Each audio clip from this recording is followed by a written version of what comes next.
What's up, you guys? Welcome back to my channel. I'm so excited for today's video. It's been a minute since I've done some fine thin hair content, and I'm partnering up with one of my really good friends from my childhood. Her name's Barbara. She owns an amazing hair salon in Petaluma, and we just started our YouTube channel, and it is going to be linked below from Julia. Thank you. Yeah. Great hair tips, and she's going to give us all the fine and thin hair tips today. She's going to show us how to just do an everyday blowout for fine and thin hair, which is like a key essential I feel like everyone needs to know how to do. So let's dive in. I can't wait to get started. This is the final result, and I can't believe the volume. It's actually kind of a miracle.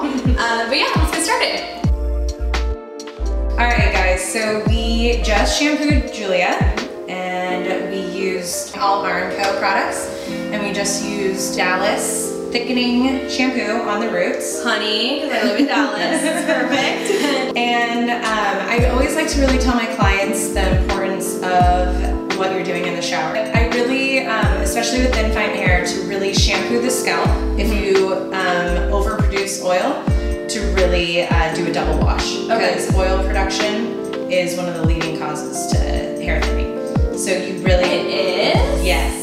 So you really want to shampoo all of that excess dry shampoo, excess oil, all the stuff, get it off of there. Okay. So really just shampoo the roots. Yeah. And then really just condition the ends. Okay. Because you still, even on thin hair girls, you need moisture. Yes. Because you don't want it breaking. No. I did already brush her out with the wet brush, but this is like my favorite. There's different versions, but this one lately has been my favorite. It is the wet brush Flex Dry. Love it. Start at the ends, work your way up. So we're just gonna go straight into the product. So my go-to products for thin fine hair are Dallas Thickening Spray, and I like to concentrate this from your temples up, about 3 inches away from the scalp. But really kind of get it on there, because you want it to support the rest of the style. Okay. So then my next is Waterfall. And this product is like your hair sunblock. It has UV filter, heat protectant, and a little bit of shine. And I like to use about like nickel quarter size. Yeah. And I like to saturate the ends. And then with the leftover on your palms, I like to just kind of break that in through those front pieces, because that gets kind of the most action. Dallas as well, you guys, has heat protectant. Oh, so you're fully coated. Yes. So now we're gonna lead into the blow dry. Yay! This is my Dyson Supersonic hair dryer. Needs no introduction. No. It's amazing. You need to know it, folks. Yes. You need it. So my rough dry is actually the most important part. Oh. Yes. So it's where, not even just thin fine hair, but all hair textures, that is like your time to tell the roots what's going on. Okay. And the roots run the show. Okay. So like here could be like whatever, but you need this look and feel. So over direction, everyone, if the roots are laying here, you need to take it from the other side over. So, and I'll show you.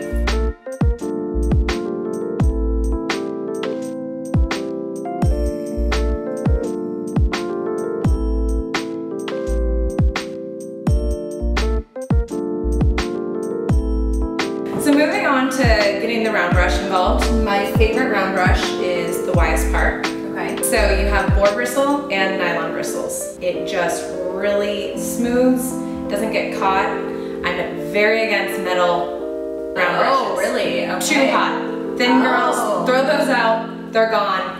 No more.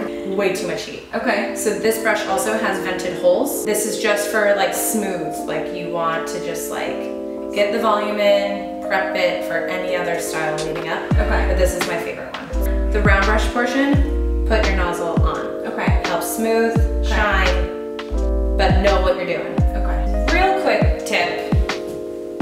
No. Okay. Yes. No.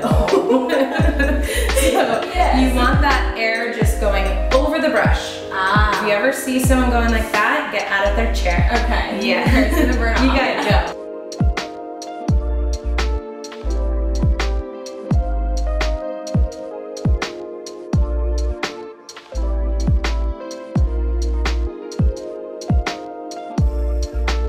What's your opinion on like layers for fine thin hair?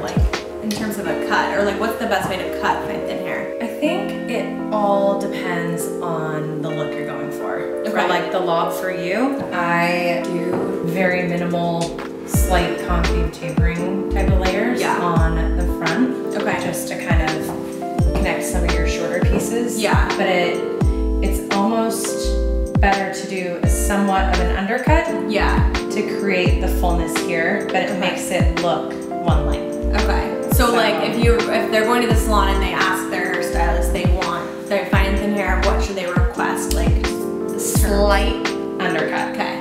Know what that means. Because you have to show them kind of like 1 layer, 2 layer, 3 layer. Okay. But it builds fullness here. Okay. If you cut all at the same length, you might get flipped down. Like the Jan Brady. Yeah. Armco Death Valley dry shampoo. You want like a little freshness. This has an amazing smell and it's very soft, but it helps just give the roots like a little powdery, love that feel. And I'm just kind of doing diagonal back sections, okay, just to give a little texture, just a little.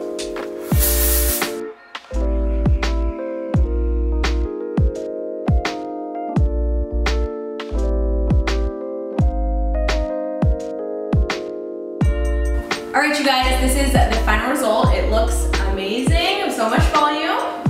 All right, Julia, I'm challenging you for your next video. You have to do it. Hunter cannot help you. It's all on our own, and we need to see you use the same products. Oh boy. And try to get a voluminous blowout. We'll see how that goes. Stay tuned, you guys, to see what a disaster that is going to be. Just kidding. All right, thank you guys so much for watching. We have a couple more fun videos coming in the series, so stay tuned, and I'll see you soon. Bye. Bye.